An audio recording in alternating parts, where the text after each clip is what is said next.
Sioux Tools has been an innovator in the pneumatic tool industry for almost 100 years. To help you understand the principles of air tools, let's start with some basics. In this video, we will look at the principles of air systems and motors that power these tools. It is important to know how an air system functions so you can communicate effectively with your customer, recommend the proper air tools, and be able to solve problems that arise. Clean, dry, lubricated air at the proper pressure is the most important requirement for proper operation of air tools. Sioux tools are designed to operate at 90 psi or 6.2 bars at the handle of the tool while it is in operation. A good filter, kept properly drained, will remove nearly all entrained water. Because of weight and space limitations, most pneumatic tools don't contain built-in lubricators. Air line lubricators are recommended with all air tools unless otherwise specified. Most tools are supplied with strainers to eliminate obstructions from entering the tool. A large number of tools reporting poor performance can be traced to a clogged strainer. A question that many customers ask is, how does moisture and water get into the air system? The first stage is when atmospheric air is taken into the compressor by the first piston and compressed to around 150 psi. The compressed air is taken by the second piston and compressed to around 175 psi. As the air is compressed, it becomes hot. However, as the air enters the receiving tank and cools down, the humidity of the air increases to 100%. As the air in the tank becomes cooler, water droplets form since humidity cannot exceed 100%. To decrease the humidity in the compressed air receiving tank, a refrigerated unit or chemical dryer can be added to remove moisture. There are a few reasons for a loss of air pressure in the hose. Friction or resistance inside the air hose causes a loss in pressure. The longer the hose, the greater the pressure drop. Also, the smaller the hose, the greater the pressure drops. Always size the hose to the tool. There are different piping systems to get air from the compressor to the tool. Looking at a suggested layout for piping the main supply line, note that it is installed at an angle so that as the air flows through and decreases in temperature, any moisture that develops flows to the end of the pipe where it can be drained. From the top of the main supply line, feeder lines should come in at an angle so that any water in the main line will not flow down the feeder line. Each feeder line should extend beyond the connection point to the air tool so that any water in the line can drop to the bottom and be drained. At the tool connection point, it is recommended that a filter, regulator, and lubricator also be installed. A typical system layout would be a compressor and receiver tank and a main supply line going down the center of the plant to feed each department. Under this layout, the drop furthest from the compressor doesn't get the necessary volume if a drop closer to the compressor is in use.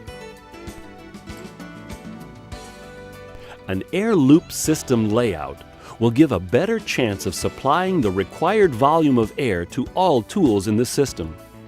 All the feeder line pipes should connect to the main supply line so that they are all interconnected. The main supply line and feeder lines should be as large as possible. That way, they also act as a storage tank to supply the volume of air whenever needed. The pneumatic tool has been around since the late 1880s when it was deemed unsafe to upset hot rivets with large sledgehammers. Compressed air has been around since the invention of the steam engine, made famous in the first paddle ship designed by Robert Fulton. These engines discharged the steam that was built up, and a compressor captured the steam.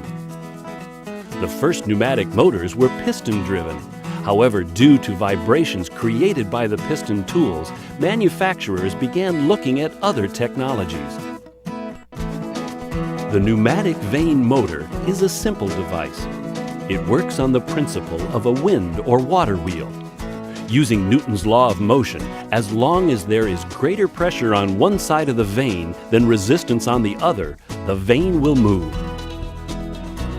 Adding a cylinder around the motor with vanes increases the probability of greater force on one side of the vane than resistance on the other side.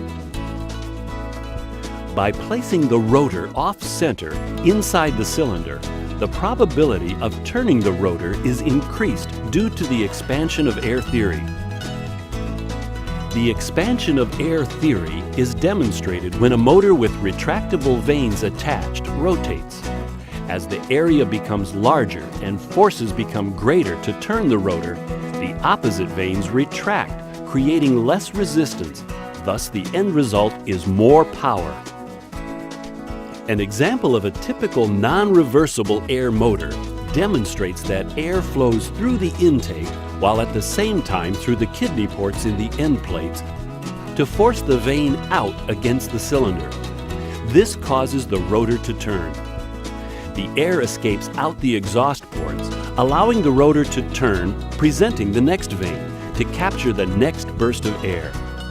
There's also a residual exhaust port to allow all air to escape, otherwise the motor would stop turning. Reversible air motors are either balanced or reversed biased.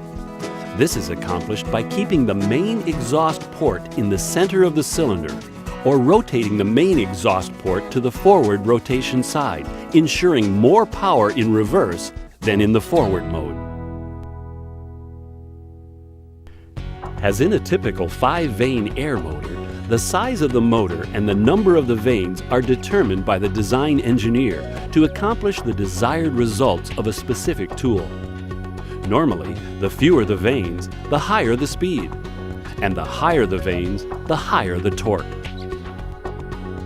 An example of the performance of an air motor is when the pneumatic tool is used to drill or tighten a screw or bolt. The motor is put under load, which slows it down. With a measuring device, we can calculate the amount of torque it takes to slow the motor down to a specific speed. At that point, the horsepower can then be calculated. The horsepower at no load speed and at stall speed is 0 because there is no work being performed. The torque required to stall the motor is called stall torque.